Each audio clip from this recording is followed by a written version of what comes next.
Sevnica is a gorgeous town right in the heart of Slovenia, situated right along the Sava River, which is one of the longest rivers in Europe. The section of the Sava that flows past Sevnica was a popular destination for kayakers and canoeists up until 2008, when a hydroelectric dam was built across it, creating a sort of dead end for anyone trying to go through that section of the river. They would have to stop at the dam, get out, walk around, and then pick up the river on the other side, or that would mark the end of their trip that day. In 2008, while this dam was still under construction, the mayor of Sevnica, who was in favor of the construction of this dam, he understood that this was kind of a bummer for the people in town. While the dam itself was going to provide more electricity for the town, it did kind of end an era. And so he decided he would organize a final trip down the Sava River past the dam while they could still go right past it. And he was calling this trip the Final Descent. And so he went all around town asking people if they wanted to come, and he finally recruited 27 other people to come with him on this final trip. And so a few weeks later, on July 3rd, after all preparations were made, the mayor and the rest of his crew, they made their way upstream to this loading area where 4 canoes have been set out for them, and the staff people that had actually provided these canoes, they offered the group life jackets, and virtually everyone in the group turned it down. It's unclear why they turned down the life jackets, but one could guess that, the river itself was incredibly calm and they were not expecting to be on the water for very long, and so they just decided they didn't need one. And so after all 28 people got into their canoes, 7 people per canoe, they pushed off the shore and they began their slow trip down the river. And the mayor had actually hired a photographer to come along with them to document their journey. So as soon as they take off, the photographer is looking around, taking pictures and filming. The weather was beautiful and the water was calm, and everything was just going really, really well. But about 15 or 20 minutes into their journey, they turned this corner and they got a clear view of the dam, which was about 1,000 feet away from them at the time. Now, the dam was not done yet, but it was pretty close to being done. And so the actual structure of the dam, it was built. And so even from 1,000 feet away, it was very obvious to tell that up ahead, there's these big cement archways where the water flows down over this dam. And the whole group pretty much immediately saw they had a problem. The plan, according to the mayor, had been they would get to this dam, but on the left side of the dam, there was going to be a strip of waterway that had not been blocked off yet. Because when this dam was complete, it would completely obstruct the river side to side. But because it wasn't actually done yet, the construction crew had told the mayor that, yep, the left side, there's going to be an area where you can basically just casually go right past. You won't go down the dam. It's totally safe. But here this group is on the water looking at the dam, and even from 1,000 feet away, it was obvious there was no side way to get around the dam. You clearly had to go through the dam, or you had to get out and go around the dam. Now, the river was moving very, very slowly. There wasn't a strong current, and so there wasn't some urgent decision that needed to be made about what they were going to do. The group intuitively knew that the right choice here is to, go to the side, get out of your canoes, and either go around or just end the trip right there. But the mayor and a few of the other people in the other canoes got the idea that, hey, why don't we just go over the dam? I know we're not supposed to, and the construction crew explicitly said, don't go over the dam, it's extremely dangerous. But from the looks of it, it doesn't look that bad. And truthfully, it did not look too bad. This was not some enormous dam with some huge drop off. It was actually a pretty small dam where the water kind of went down this fairly small embankment that was maybe 10 or 15 feet long. And at the bottom of this embankment was some semi-rough water. But overall, it just looked like it might be kind of fun to go down this dam, like you'd be going down a slide with your canoe. And so the mayor was really keen on doing this. He made it seem like it was going to be fun, it was going to be an adventure. So before long, 3 of the 4 canoes were fully on board with the idea of just going over the dam. The 4th canoe that was not prepared to go over the dam had the photographer in it. And they said, we're not comfortable with this, but we'll pull up next to the dam and we'll just film you guys going over the dam. It'll be really cool. And so after making their plans about who was going to do what, the 4 canoes continued down the river. And when they got about maybe 100 or 200 feet away from the entrance to this dam, the 4th canoe with the photographer pulled off on the left side of the river. They got out, and the photographer lifted up his camera and he began filming the other 3 canoes as they made their approach into the dam.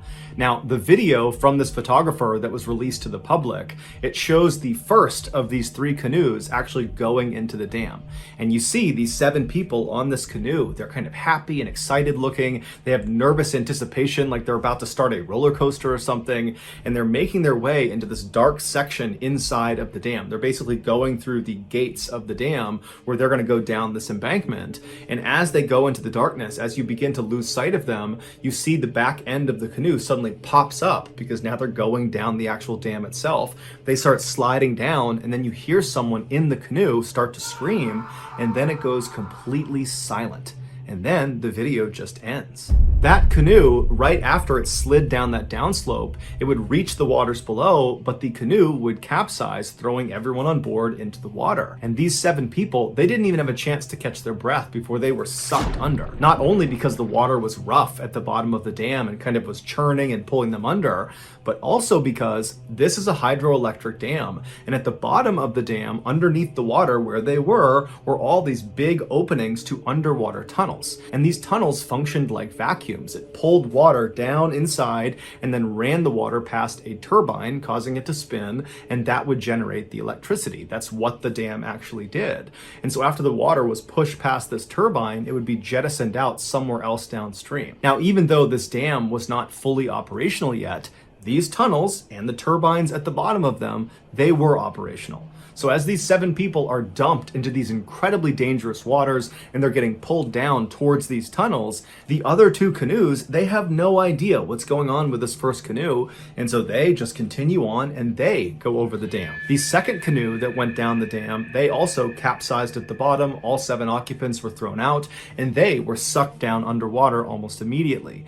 The third canoe that went over the dam, they did not capsize, and so after they cleared the dam and kind of paddled away, they began looking around for the other 2 canoes that should have already been down there. And there was nobody out in front of them, and so they turned around thinking maybe they're closer to the dam, and they don't see anyone, but they see one of the canoes is completely flipped over, and the other canoe has been broken apart in the churning waters right at the base of the dam, and they see the wood from this canoe just getting tumbled around. And so this third canoe immediately turns and tries to paddle over to the base of this dam to try to start pulling people out of the water. But when they get over there, there's no one there. The 14 people that had been in these 2 canoes, they're gone. Ultimately, 13 of the 14 people that fell in the water that day would perish, and one of the fatalities was the mayor.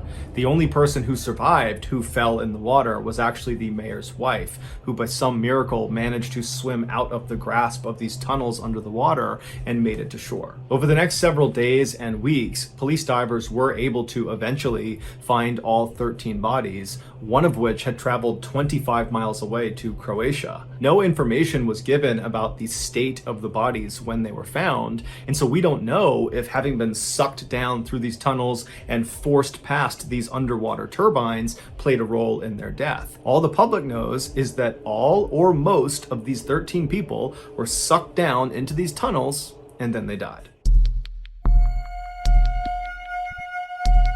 Full transparency, this next story was pretty difficult to put together because the details of what actually happened to the victim are just really difficult to decipher. And so I think I've been very thorough and I've done a good job describing what happened, but I'm willing to accept it if I'm not right and this is actually inaccurate. And if you think I am, feel free to let me know in the comments.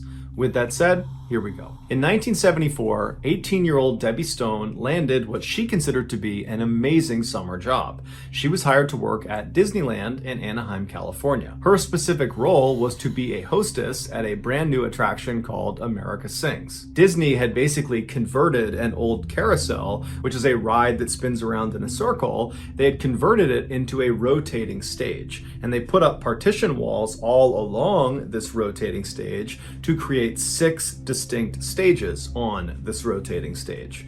And so on each of these 6 stages were different sets of these robotic animals that played different songs about America. And so the way this would work if you were in the audience is you would walk into this theater that looked like a single theater with one stage right in front of you, but really what you were looking at is one of these 6 stages. And so the audience would sit down, they would see one of the acts, they'd see one performance on one of the stages, and then the stage would rotate. And so the audience would remain in the theater until all 6 stages had rotated in front of them and played their 2 to 4 minute long act. Debbie's job at America Sings was at the beginning of these shows where the audience would watch all 6 acts, she would go up before the very first act, she'd go on stage and she would greet the audience. And then the show would start, it would filter through all 6 of the stages, and then Debbie would get back on stage and she would say goodbye to that group of audience members. It was a simple gig and Debbie seemed to like it. And so on July 9th of that year, which was 9 days after this attraction had opened, and so it was 9 days after Debbie had started her job, Debbie was asked to come in for an evening shift.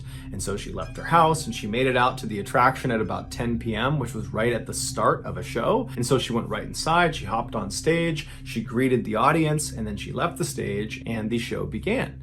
And so over the next 30 minutes, all 6 of the stages performed their acts. And then after the 6th act was done, Debbie dutifully climbed back onto the stage. She said goodbye to the audience. And then as that audience was leaving the theater, she turned around and walked towards the back of the stage she was on. What happened next requires some additional explanation. Each of the 6 stages that made up this attraction had a fairly tall back wall. And behind each of these 6 back walls that were kind of in a ring was the center of the actual attraction. And in the center was this circular, fairly tall storage room. This storage room did not rotate. It was stationary. These stages and their respective back walls, they rotated around this storage room. The gap between the outside of the storage room at any point around it and the inside of the back wall was maybe a couple of inches. It was pretty narrow, but it was big enough that a person in theory could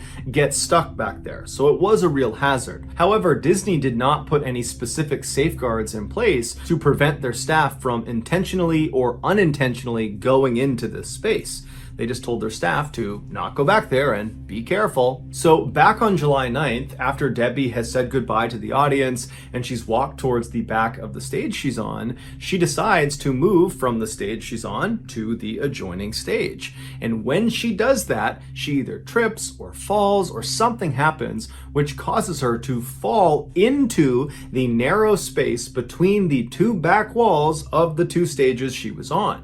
And so she falls through that gap and then gets wedged between the outside of the storage room and the back of one of the back walls. She tries to pull herself up and pull herself out of the space, but she realizes she's stuck. And so she starts to panic and she starts screaming for help. None of the staff hear her, or they don't recognize that this is a real call for help. And this new wave of people that are coming in, the new audience, they're all talking loudly, there's music playing, they don't really hear her. And anyone that actually did hear her calling for help, they would later say they thought it was part of the show. And so as Debbie is screaming bloody murder, she cannot get out of this gap, this narrow gap she's stuck in. These stages, they start to move because the show is going to start.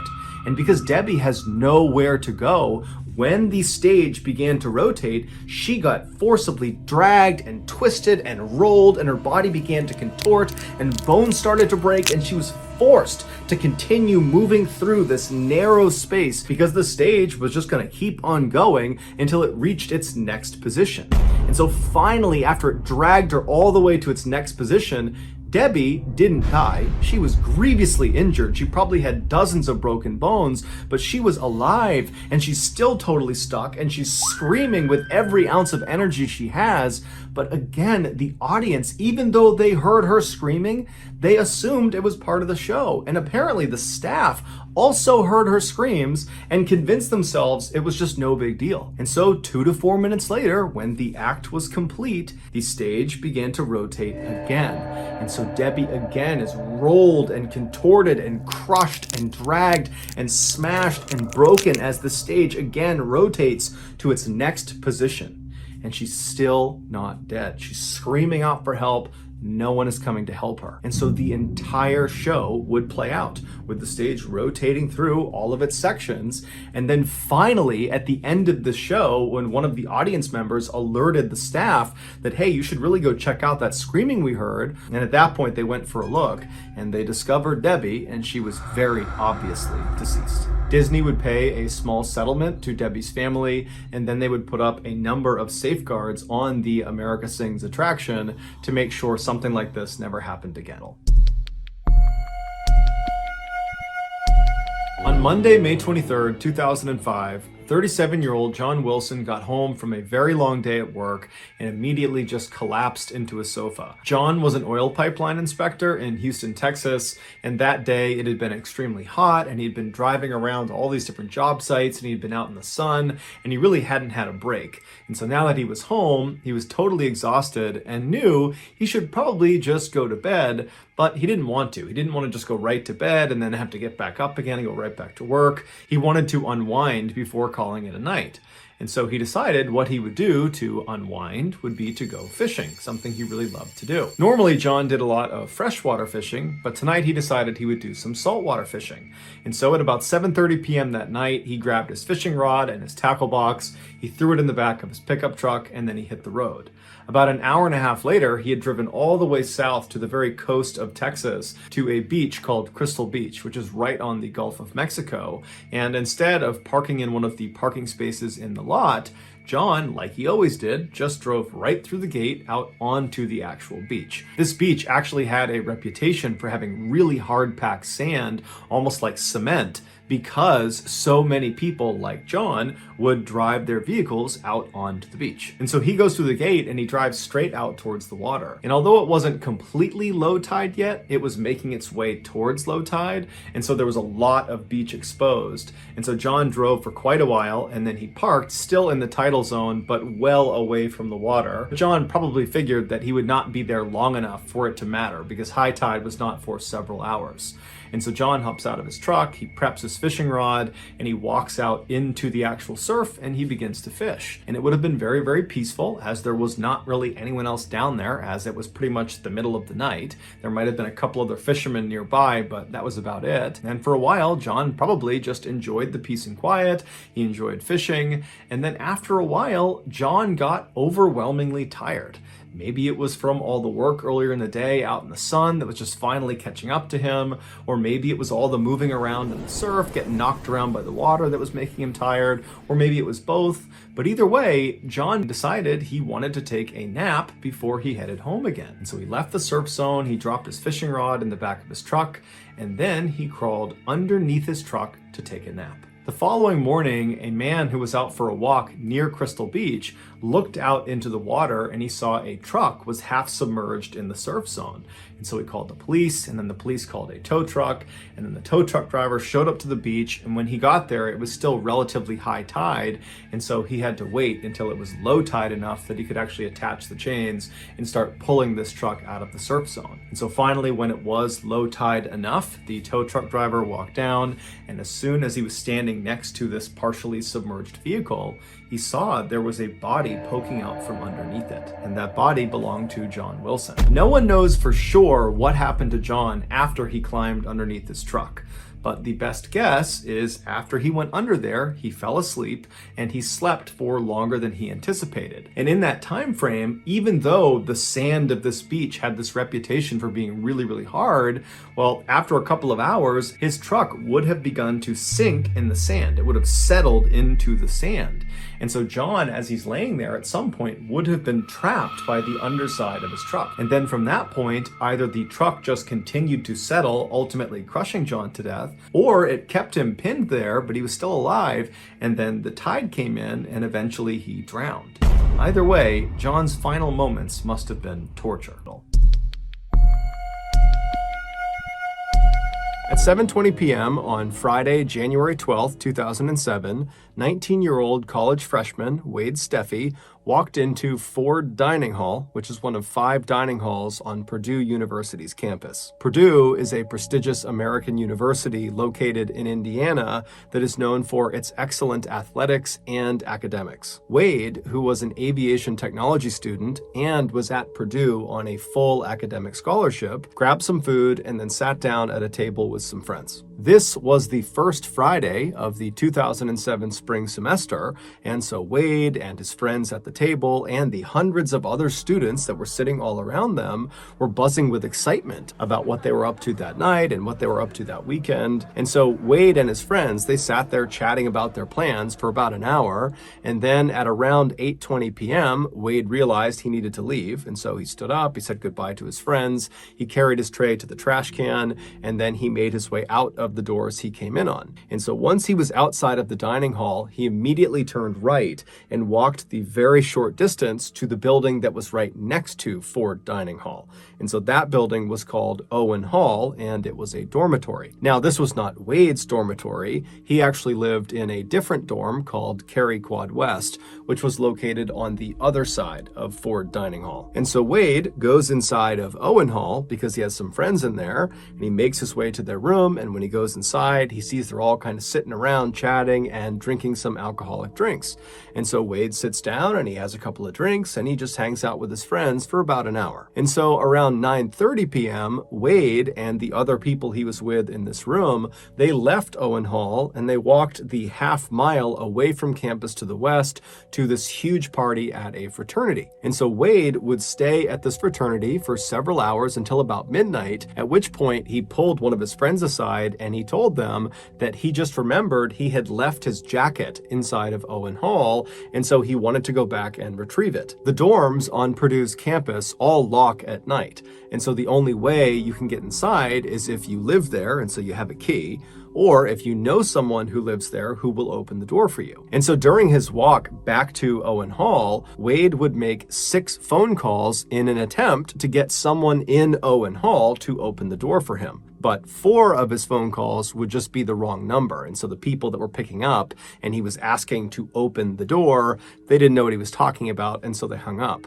But he did call 2 people that did live inside of Owen Hall. However, they didn't answer their phones. And so around 12:30 a.m., Wade arrived at Owen Hall. He put his phone back in his pocket and he just walked up to the doors, which were locked, and he just started knocking. And eventually a resident of Owen Hall who didn't know Wade and Wade didn't know them, they heard the knocking and they came out to the door to see what was going on. And they looked through the glass and they saw Wade, and apparently they decided that Wade looked too intoxicated to let into the building, and so they refused him entry. And so Wade apparently stood there, he kept knocking for a little bit, but he eventually just kind of gave up, he turned around, and he walked away. Fast forward a few days to Tuesday, January 16th, and Wade's roommate, who had actually been gone all the past weekend, he returned, and the first thing he noticed when he got back to his dorm was that Wade was not in the dorm. And so he called and texted Wade, but he didn't get a response. And so the roommate went out around the floor that they lived on to ask people if they had seen Wade, and no one had seen him since the previous Friday. And so starting to get pretty concerned, the roommate called Wade's family to see if maybe they knew what was going on with him, but his family had no idea. And so by the end of that day, the police had been contacted about Wade potentially being missing, and they in turn contacted Wade's cell phone provider, and they were able to determine that Wade's cell phone was still showing up somewhere on Purdue's campus, although they couldn't figure out exactly where. So that evening, a massive campus-wide search was launched with hundreds of police officers and volunteers. Even the school's equestrian club came out with their horses to search the nearby woods. But despite this huge search effort that would go on for several weeks, the only thing they would find of Wade's was one of his shoes. It was found on January 20th, so just 4 days into the search, and it was located right outside of an exterior door that led into a maintenance room inside of Owen Hall. But when they searched this maintenance room, Wade wasn't in there. Finally, after nearly a month of searching, when they still had not found Wade, the official search was called off. On March 19th, roughly 2 months after Wade had been reported missing, a maintenance worker was downstairs in the laundry room of Owen Hall when they heard a strange popping sound. At first, the worker thought it was actually coming from one of the washers or dryers that was on,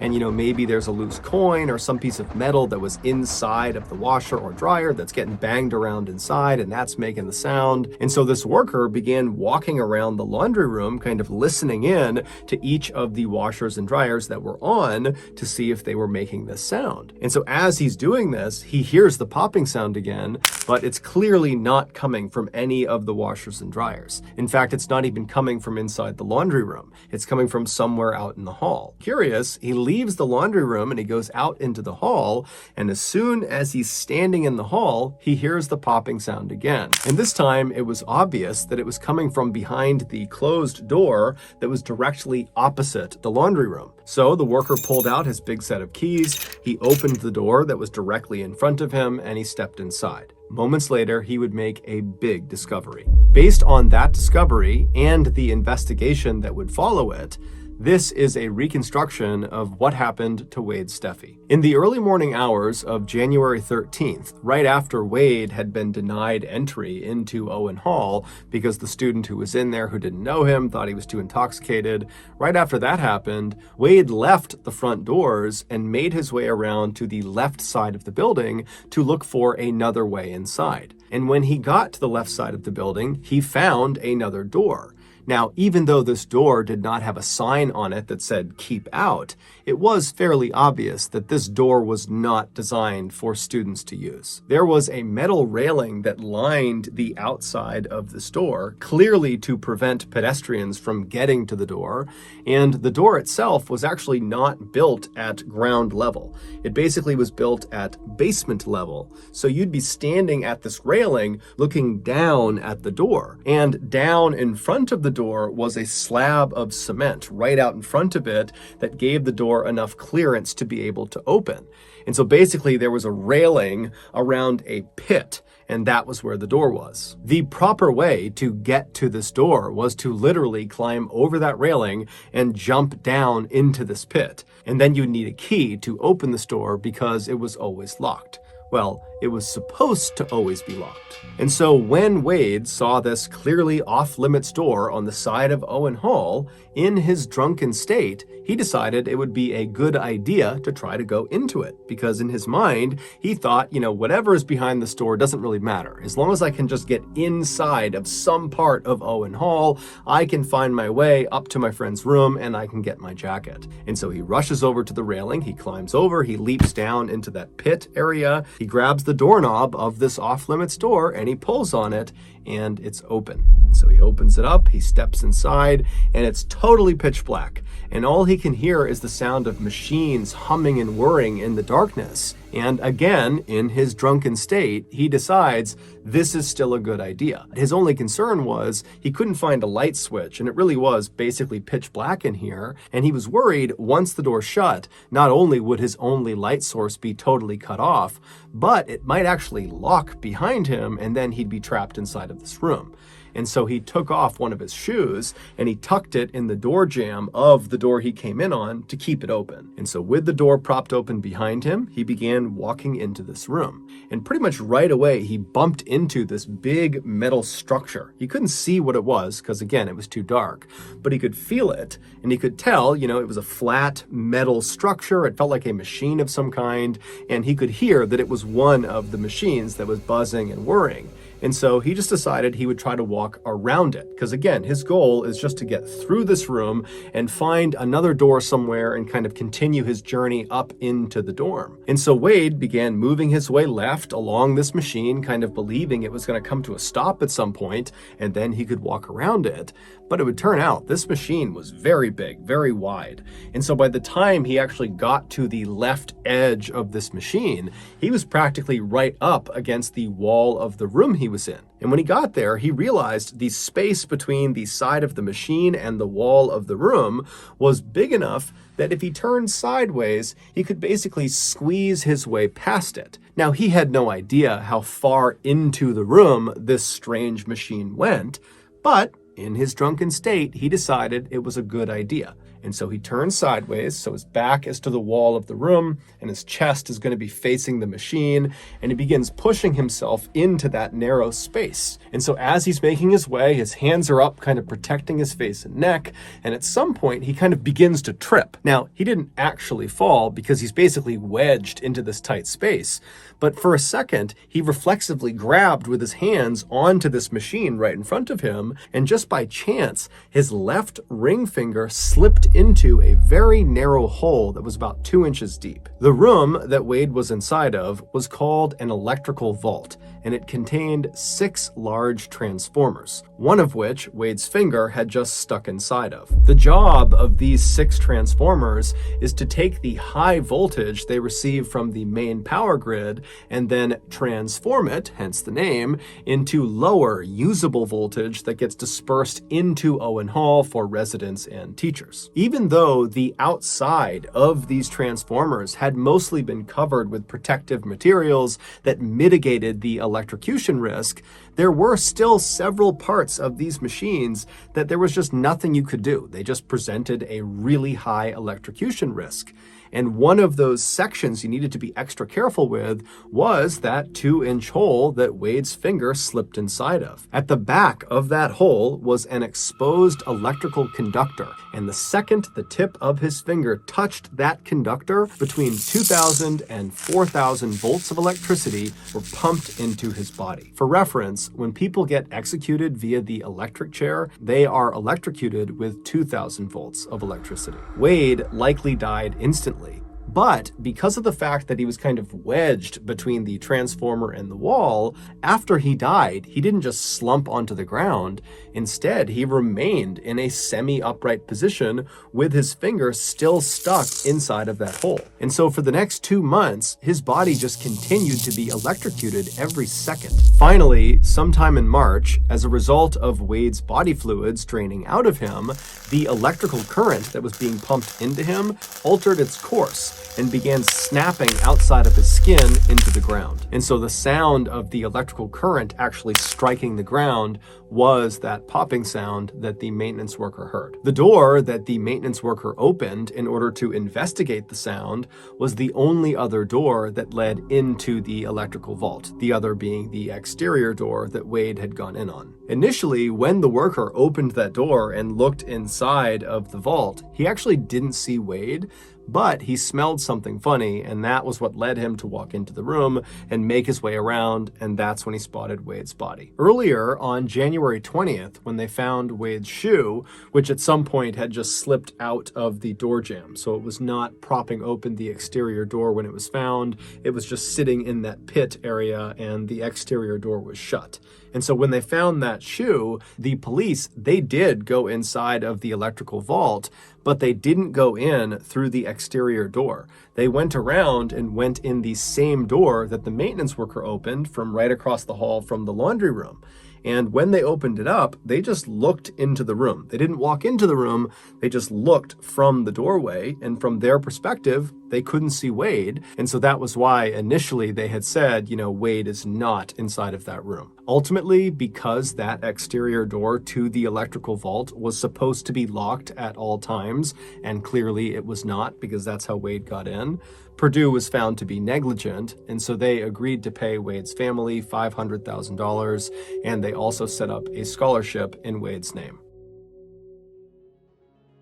Before we get into our next story, I want to tell you about today's sponsor, BetterHelp. When I first sought out therapy to try to deal with some of my mental health issues, I remember feeling really nervous about that first interaction with the therapist. The idea of sitting in this room and pouring my heart out to this person I barely knew seemed really stressful and almost made me not want to go through with it. Now, I'm glad that I did go through with it because therapy has been an extremely important and positive thing in my life, but I wish there had just been an option to take a phone call with my therapist to kick off the relationship. Well, with BetterHelp, that is an option because BetterHelp is an online therapy platform that offers secure phone call sessions as well as video sessions, and they have a great chat feature that allows you to message your therapist at any time. So far, the people from our strange, dark, and mysterious community who have given BetterHelp a shot have been very pleased with their experience. BetterHelp is very easy to sign up for and use. You just fill out this questionnaire that helps assess your specific needs,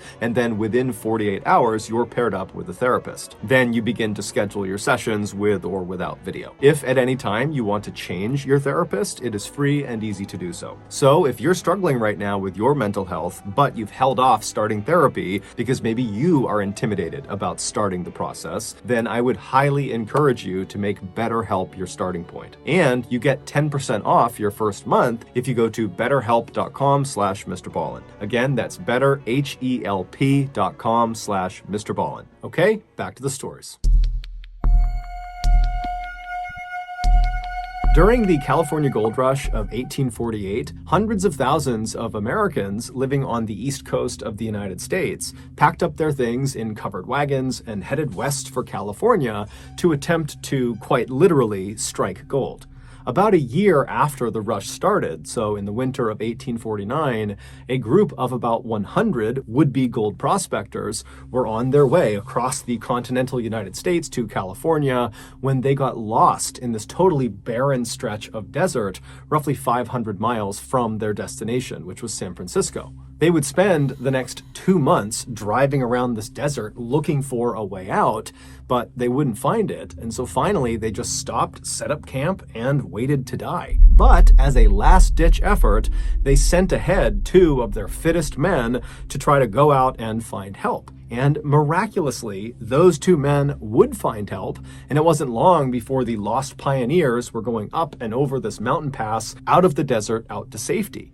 And so as the pioneers are cresting this mountain, one of the pioneers turns and looks down at the desert valley below where they almost all died. And he famously said, "Goodbye, Death Valley," and the name stuck. While Death Valley has since become a very popular tourist destination for adventurous people, it is still truly one of the harshest environments on the planet. In addition to just being a big open desert, which presents a whole host of problems to any mammal, Death Valley also becomes one of the hottest places on the planet every summer. The temperatures soar to 120 degrees Fahrenheit and sometimes get as high as 136 degrees Fahrenheit. It's the kind of place where if you don't respect it, it will kill you. In 2005, a 35-year-old man named Robert Darmer, who lived in Los Angeles, California, decided he wanted to take a trip into Death Valley.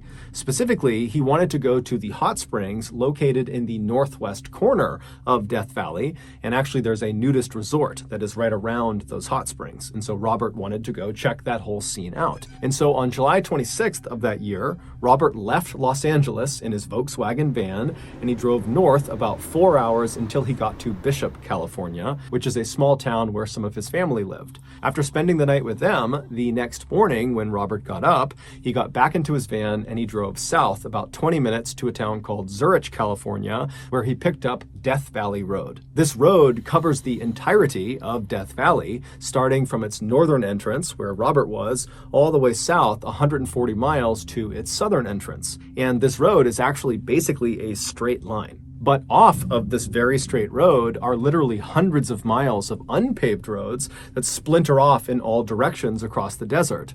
And these roads bring people to other points of interest, like, for example, the nudist resort that Robert wanted to go to. So after Robert hopped onto the Death Valley Road at its northern entrance, he began driving south for about an hour, and then he began looking for the turnoff to the unpaved road that would take him the last 50 miles to the nudist resort. And so eventually, Robert believes he's found this turnoff, and so he gets onto this unpaved road and he starts driving for a while, and then all of a sudden his car just sinks down into the ground and it won't budge. It would turn out Robert had made a mistake. He had not turned onto the correct unpaved road. Instead, he had picked a road that led right out onto this salt flat, and so to the naked eye it would have looked like the ground in front of him was totally flat and hard packed and you could easily walk on or drive on it. But in reality, the surface of the salt flat is very brittle, and underneath that brittle surface is this thick section of mud. And so before Robert could realize his mistake, he had broken through the surface layer of the salt flat and got stuck in that mud. After trying unsuccessfully to get his van back out again, Robert realized he was in a really bad situation. His cell phone had no reception, so he couldn't contact anyone, and he was too far away to attempt to walk to the nearest civilization to try to get help. But luckily, he had packed lots and lots of water that was in his van, and so he decided the only thing he could do was just sit tight at his van, ration out his water, and wait for someone on Death Valley Road to look out and see him and come to his rescue. But after waiting for 6 days, no one saw him. And now his water supply was dwindling, and so Robert decided his only option was to abandon his van and make the walk to civilization. And so he packed up all the water he could, he threw it on his back, and he began to walk. And just like the lost pioneers of 1849, at the very last second, Robert was rescued. As he stumbled across the desert, his canteen empty, this group of teenage boys and a few adults who were part of this group called the League of Venturers were out in Death Valley doing search and rescue training. And so they literally turned onto the same road that Robert accidentally turned onto and then got stuck on.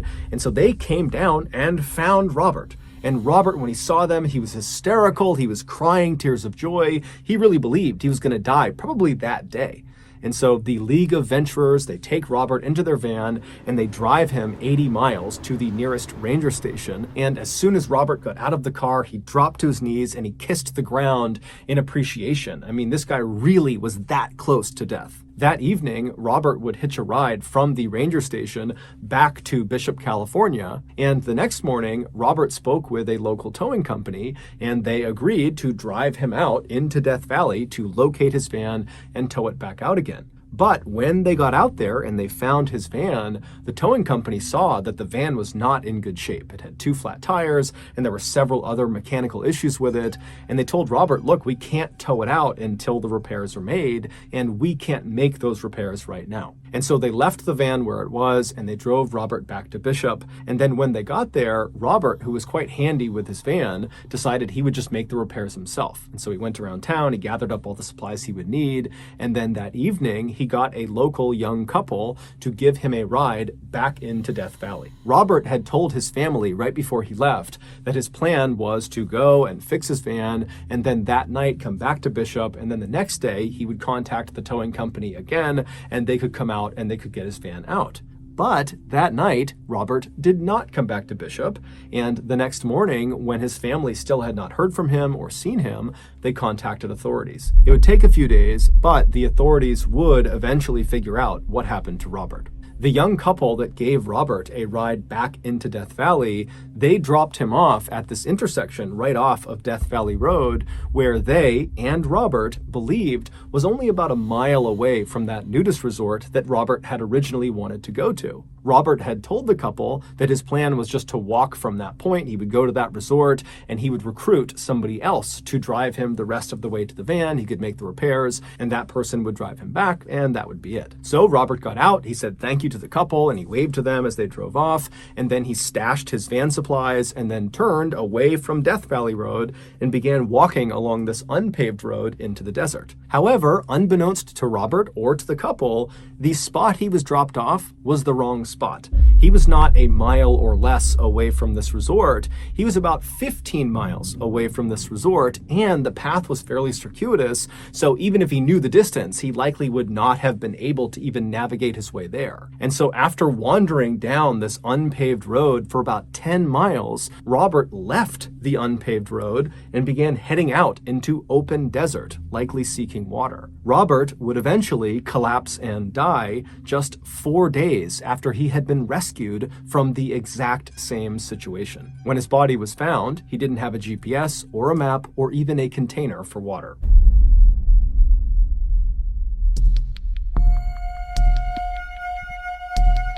In late 2002, 25-year-old Jason Chase worked as a sheep shearer in an area called Gisborne, which is located in the northeastern section of New Zealand.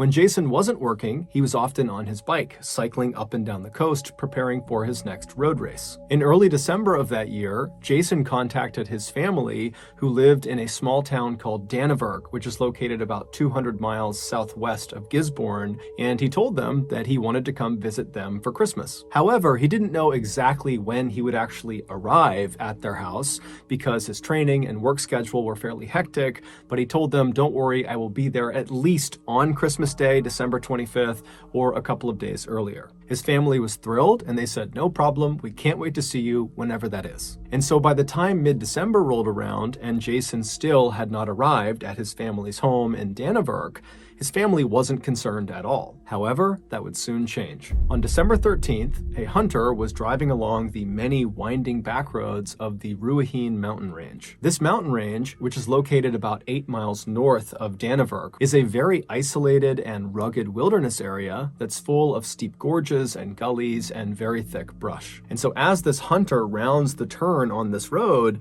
he looks up ahead and he sees there's a car parked on the side of the road. And so this hunter pulls up right alongside this car and he looks over and he can tell, there's no one inside of it, there's no obvious damage to the car.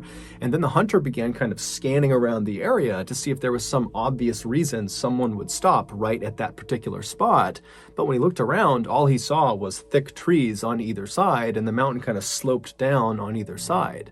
And so there was nothing unique about the spot. And so something just kind of struck the hunter as odd about this car. It just seemed totally out of place. And so operating on a hunch, the hunter would leave the mountain range and head into Dannevirke, and he would contact police and he would tell them about this car and where it was located, because in the hunter's mind, maybe someone had been reported missing in the area and maybe this car is connected. And so after hearing about the car, the police did not know of any missing person cases that were connected to a car that matched the description the hunter had given. But just to be safe, the police hopped in their vehicles and they drove up into the Ruahine mountain range and they went to the spot the hunter described. And sure enough, off to the side of the road is this parked car, and it's still unoccupied. After inspecting the vehicle, the police came to the same conclusion the hunter did, that there was no obvious signs of damage to the car that might have forced someone to abandon it. And then when they looked in the window at the gas gauge, they saw the gauge was full. And so the police kind of wandered around the area, kind of doing an initial search to see if maybe the owner of this car was nearby. But, there was no one there. They're in this very isolated part of this wilderness area. And so the police just took down the license plate of the car and they went back to their station. And when they got there, they ran the license plate number, and it turned out the car belonged to Jason Chase. When Jason's family was contacted about, why is Jason's car up in the Ruahine Mountains, where's Jason?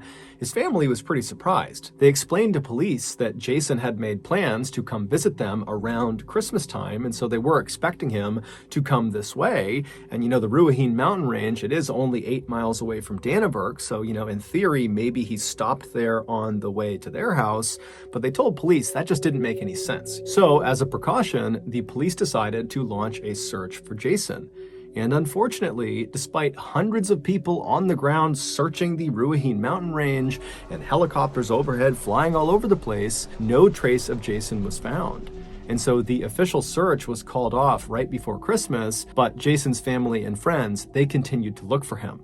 And on January 3rd, they would find him. One of the family friends who had agreed to continue looking for Jason after the official search had shut down was a farmer who owned a plane. And on January 3rd, as he did one of his passes over the foothills of the Ruahine mountain range, he looked down and he saw this bright red thing that looked totally out of place.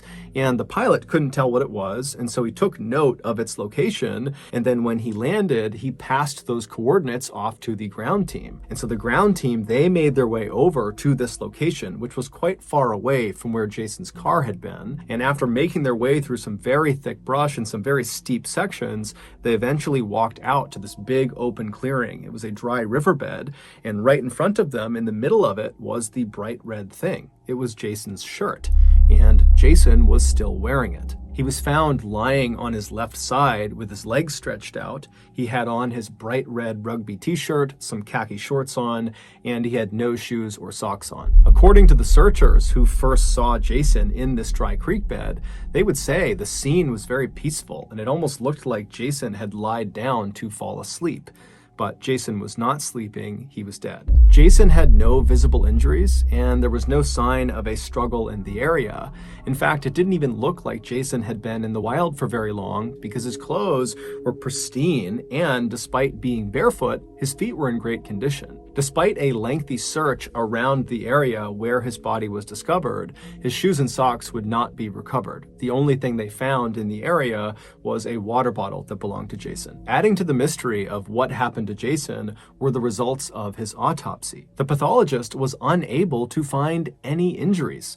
Jason also seemed well nourished because he had food in his stomach, and he was hydrated because there was urine in his bladder. His toxicology report also came back negative for all drugs, medications, and a range of common poisons. The only odd thing the pathologist found during the autopsy was that Jason had 2 very small ulcers in his duodenum, which is the first part of the small intestine. According to this pathologist, these type of ulcers only appear from acute stress moments before death.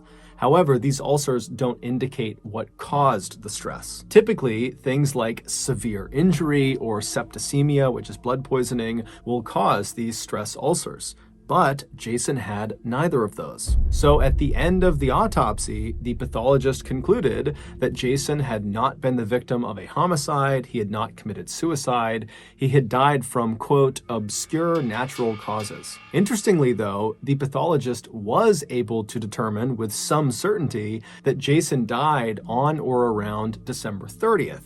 Which means he was alive for the entirety of the official search for him, as well as the bulk of that private search conducted by friends and family. After the autopsy results came out, Jason's case was closed, and his family, despite having lots of unanswered questions, was forced to just move on. 15 years later, the same pathologist that had conducted Jason's autopsy was talking to a colleague about Jason's case, and as he was describing where Jason was found, the colleague suddenly stopped the pathologist and said, "Wait a minute, I think I know what happened to him." And it would turn out he did. The following is a reconstruction of what happened to Jason Chase. On December 13th, 2002, Jason left his home in Gisborne and began heading south towards Dannevirke, where his family lived. But before he got to his family's home, he took a detour up into the Ruahine mountain range, where he eventually parked his car on the side of the road. Once his car was stopped, he got out and collected his backpack and sleeping bag. Those were 2 items that were never discovered during the search or after his body was found, but it was later determined they were missing from his vehicle. And so after he has his pack and his sleeping bag, he also grabs a water bottle, and then he leaves the main road and begins walking into the woods, making his way down the mountain. He eventually would find a spot on the side of the mountain that he liked, and so he set up a campsite. What happens next is very confusing because we don't actually know why Jason actually went camping in the first place or when he intended to leave, but we can make one assumption. Whatever he was doing in the mountains, he planned on wrapping it up in time to still get to his family's house in Dannevirke on or before Christmas Day, December 25th. So from December 13th, when he first got out of his car and entered the wilderness, until December 25th, it's believed Jason was, by choice, out in the wilderness of the Ruahine mountain range. And so as this huge search is launched for him in the area he is in, it's entirely possible that he either did not see any of the searchers. This is a very rugged and heavily forested area, and so that's not totally outlandish. Or 2, even if he did see the searchers, he may not have recognized that they were looking for him, because remember, during that time frame, he didn't think he was in danger. He was out in the wilderness camping by choice. But sometime around December 25th, or maybe a couple of days before, when he needed to leave and go back to Dannevirke to see his family, after packing up his stuff, for whatever reason, he could not get back up to the road where his car was. Either there was some sort of physical boundary, or maybe he got lost. But either way, instead of going back up the mountain, we know Jason actually turned and began going down the mountain, away from the road and away from his car. It's believed Jason actually just decided he would hike his way out of the mountains. He was in great shape, very healthy guy, and he probably figured he could just hike the 8 miles to Dannevirke, and then he could have someone drive him back up and retrieve his car at a later date. But on or around December 30th, Jason was still out in the mountains. And at this point, he had abandoned his backpack and his sleeping bag and had most likely removed his shoes and socks for reasons we don't know. But he had managed to get much closer to Dannevirke. He just had to navigate a few more steep sections and then he'd be home free. And so on or around December 30th, Jason began slowly making his way down the mountainside until he reached a decision point. He found himself standing at the top of two very steep gullies that both would bring him down to a dry stretch of riverbed, and so either option worked. It just became a matter of which one is safer. And so after making his assessment about which gully he should take, he made his choice and he made his way down and he reached the dry riverbed. And it was at this point that Jason would have begun to feel a pain in his stomach. And that pain would have gotten worse and worse and worse to the point where Jason likely sat down on this dry riverbed, kind of waiting for the pain to subside, but it wouldn't. It would only intensify. And so as he's sitting there kind of wondering what's going on, his vision would begin to blur, and then he would start to struggle breathing. And before he could deal with all of these strange symptoms that were coming on really suddenly, he lost the ability to move his body and he slumped over onto his left side, and there he would lay until he died. It would turn out the gully that Jason had chosen to go down when he was standing at the top and he had those two choices, the one he chose, that one contained a plant called Urtica ferox. This plant, which is endemic to New Zealand, grows leaves that are covered in little rigid stinging hairs that contain a toxin called trifidin. And trifidin, in high enough doses, not only causes stomach pain and blurred vision and trouble breathing, but it also causes total body paralysis and even death. Jason, who according to friends would have known about the dangers this plant posed, likely just didn't see the cluster of plants when he was assessing which gully to go down. And so it wasn't until he was partway down the gully and was in these plants that he realized his mistake. But when he turned to go back up, it was just too steep. And so he was forced to trudge through these toxic plants. And because he was wearing shorts, his lower legs were exposed and they were stung repeatedly. And so he was dealt a lethal dose. The reason the pathologist was not able to identify this as Jason's cause of death is because the stingers on those plants, they don't leave any marks on the human body. And its poison, trifidin, is so rare that when they sent out that toxicology report, they didn't include it. They did not test for trifidin. And so it wasn't until 15 years later when the pathologist's colleague heard that Jason had been found in the Ruahine Mountains that the colleague said, wait a minute, have you checked for trifidin? Because he knew the Ruahine Mountains were home to clusters of that toxic plant. And so sure enough, they went back to where Jason's body had been found, and lining the gully that he had come down were dozens and dozens of those plants.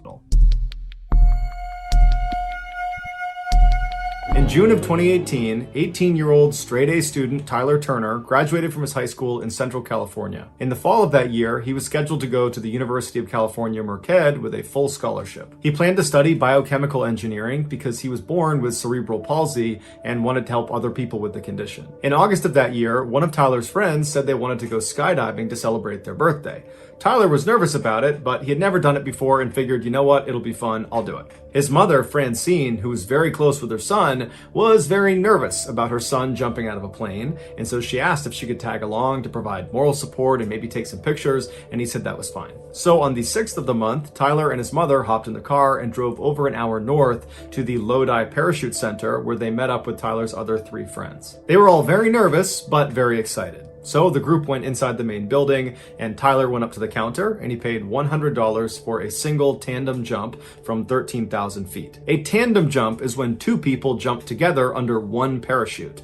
And so most commonly, you're going to have the instructor who's got the parachute on his or her back, and then on their chest, harnessed at 4 different points, is going to be their student or whoever they're jumping with, and they don't have a parachute. They're just tethered to the instructor who has the parachute. And so in this case, Tyler would be strapped onto his instructor. And so the advantage for Tyler as a first-time jumper is that he would not need to do anything once they're in free fall. The instructor would be 100% in control of keeping them steady in the air, of pulling the parachute, of dealing with any malfunctions, of flying the canopy, and of landing. It's all done by the instructor. After paying, Tyler and his mother walked over and met his instructor, the guy he'd be strapped onto. It was a 25-year-old man named Young Kwan who told him he had jumped over 700 times.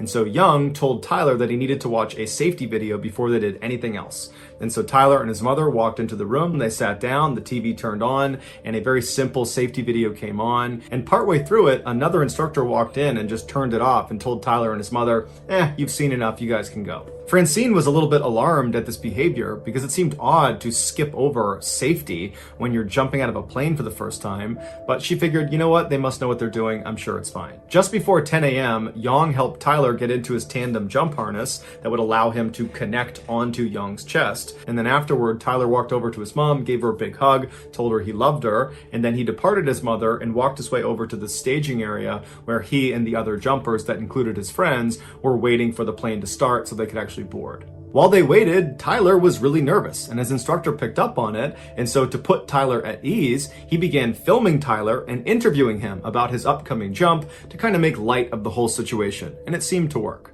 My name is Tyler Turner. What do I do here? I am gonna jump out of a plane. It's your first time. First time indeed. That's my mom over there. Hello. Very loving mom. Done a lot for me in my life. Hope more that she'll help me with more of my life, because I want to make it.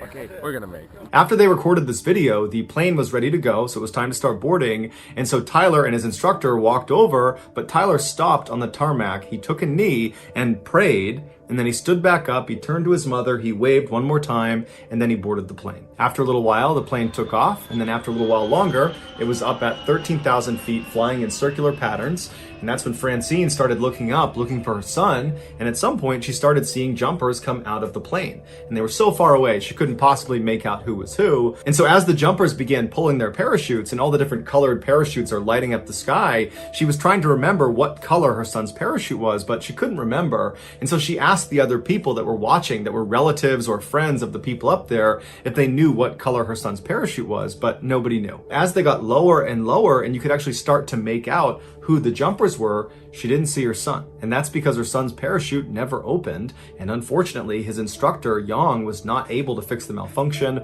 or fire off the reserve, and so they both crashed into the ground, killing them both instantly. Tyler's family sued the owner of the parachute facility after they discovered Tyler's instructor, Young, was not even certified to be an instructor, and so would not have received any of the required training on how to handle parachute malfunctions, and the owner knew about it. Investigators also discovered that 20 people had died skydiving at this facility under the same owner, a ridiculously high number of fatalities that most people involved are attributing to the owner's general disregard for safety. And ultimately, a judge agreed with that sentiment and awarded the Turner family $40 million from the owner of this facility.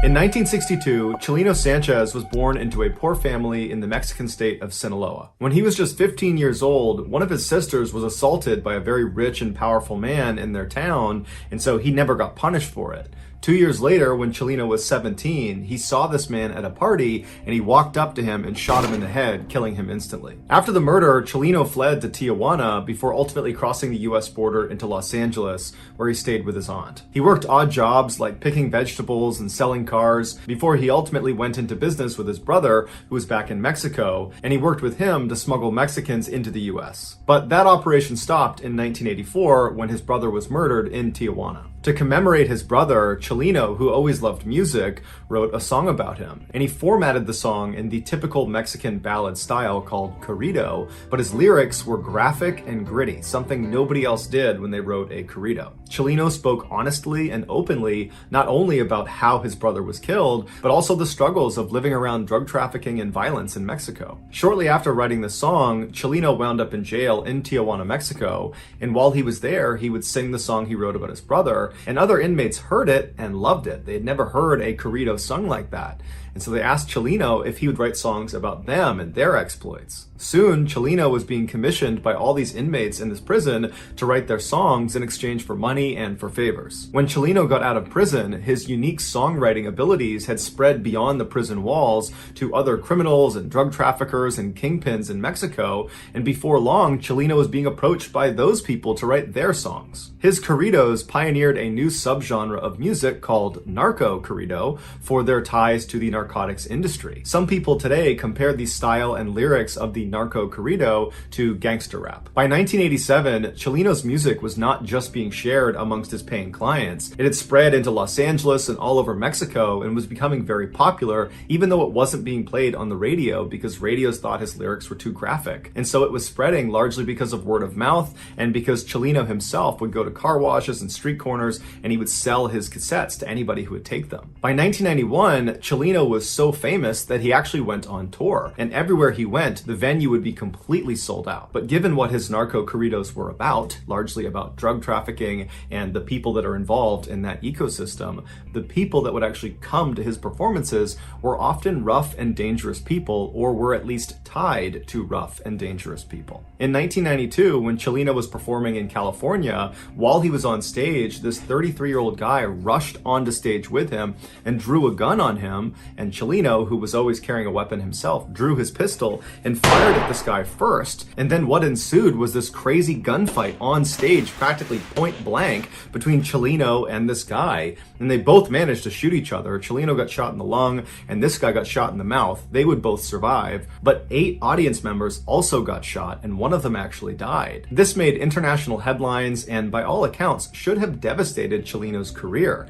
But in fact, it had the opposite effect. It made him 10 times more famous because Chilino, he was representing narco corrido music. And so in being the face of that, he kind of represented drug trafficking and criminals and outlaws all over Mexico and in the United States. And so he was kind of representing a very tough group of people. And so for him to have stood his ground on stage and shot first at this guy coming to attack him, it made him look brave. It made him look like a warrior. It validated him as the right person to be the face of narco corridos. But Chilino also understood that this probably was not the last time that someone was going to try to hurt him. That in virtue of being the face of narco culture, there's bound to be people that are very violent that don't like him, and they might come after him too. And so he actually told his inner circle that he thought his days were numbered, that at some point someone was going to kill him. 4 months after the shootout, Chilino was back home in Sinaloa, Mexico, performing at a concert that his friends had told him he shouldn't do because he had lots of enemies in his hometown. But Chilino really wanted to do it. He got into the venue, he got on stage, his band was getting ready, thousands of people were coming into the audience, and before the show started, somebody handed him a note. And so Chilino takes the note, he's smiling, he's kind of looking around at the crowd, and then he looks down at the note and he reads it, and right away his expression completely changes. He looks distressed,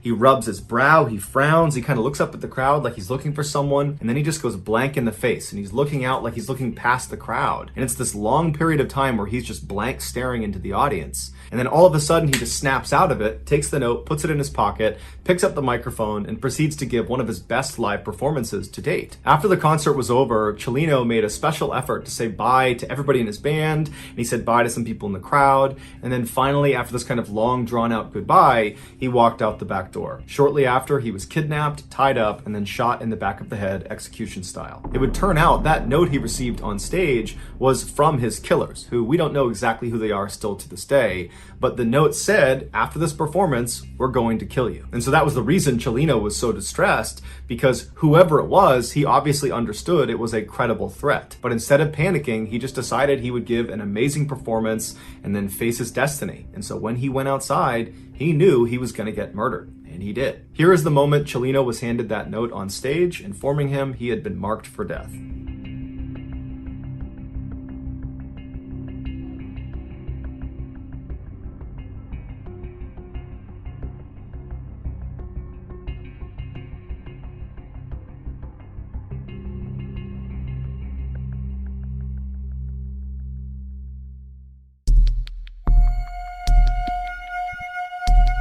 Despite the fact that today there is already tons of shocking content on the internet, there is still something truly insane about Wu Yongning's videos. In 2017, Wu was a 26-year-old climbing enthusiast who was dubbed China's first rooftopper. A rooftopper is someone who, usually illegally, climbs onto rooftops, cranes, smokestacks, big antennas, skyscrapers, or any other really high, dangerous location. Almost always, these daredevils are going to these incredibly dangerous locations in order to capture footage of themselves so they can post it to the internet in hopes that it goes viral and they become famous and make a bunch of money. But because there are so many people competing for the internet's attention, rooftopers really need to push the envelope if they want to stand out and make it big. And Wu Yongning did just that, and the internet rewarded him with millions of followers and hundreds of thousands of dollars. Most rooftopers would go to the tops of these incredible locations and then take selfies of themselves standing there posing at the top. Wu would do that, but he also did a couple other things that nobody else was doing that kind of became his trademarks.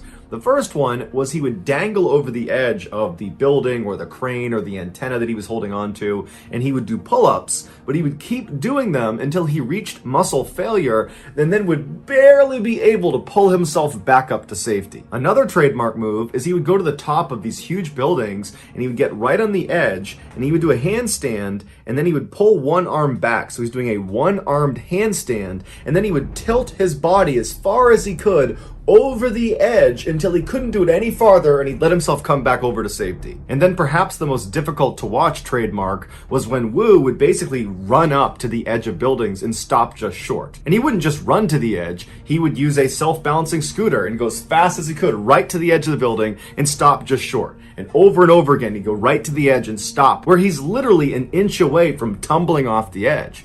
Or he'd line himself up where he knew exactly how far he was from the edge, and he would do these really aggressive somersaults forward, and he would stop with his legs dangling off the edge of the building. And of course, all of these trademark moves were done without any safety equipment, and most times Wu did these stunts without anybody there to potentially pull him back up if he gets stuck. About 3/4 of the way through 2017, Wu had posted over 500 videos and live streaming clips to various social media sites, and he was starting to make some real money off of it. On one video sharing site alone, he had made over $80,000 just from donations that had come in. And so it was clear this was becoming a career. But as the money and the fame were coming into Wu, he started to realize that in order for him to stay on top and keep earning at this level, he would need to continuously outperform his last big stunt. And already he was brushing up against death on virtually every video he took. In early November of that year, Wu heard about a competition that was offering $15,000 to its winner. The details of this competition are hazy at best,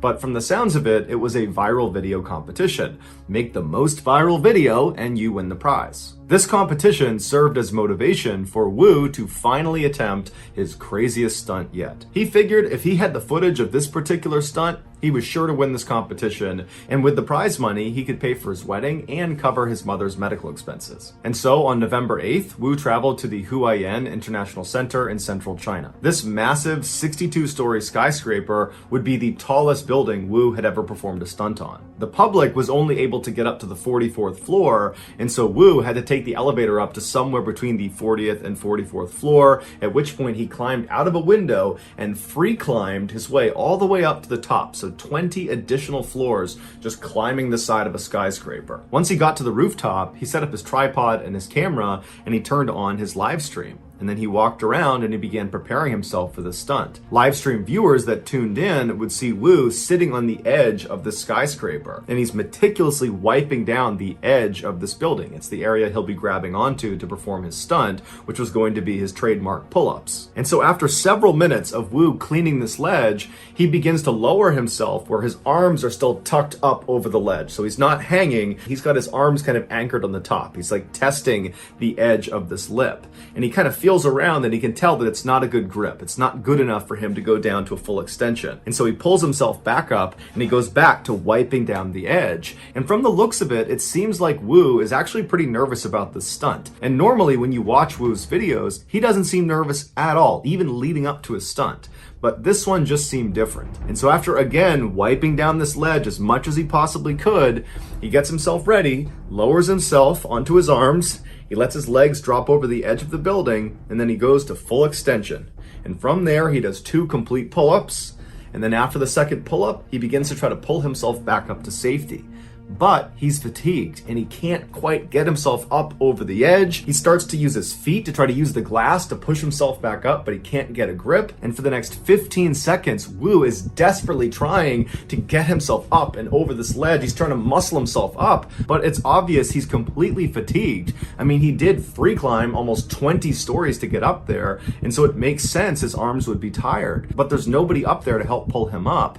And so after a while, he goes back to full extension because he can't do anything, and he looks down as if he's sizing up if he can survive this fall, which he obviously can't.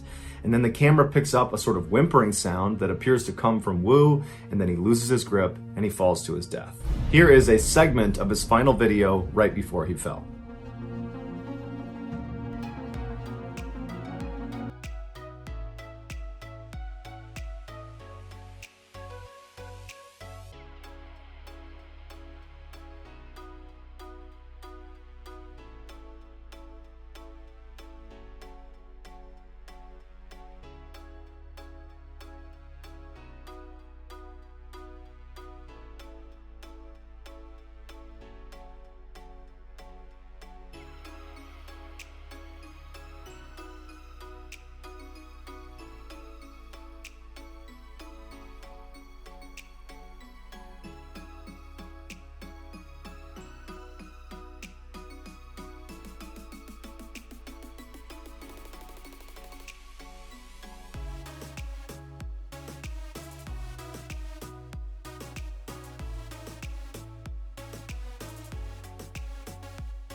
Thank you for listening to the MrBallen podcast.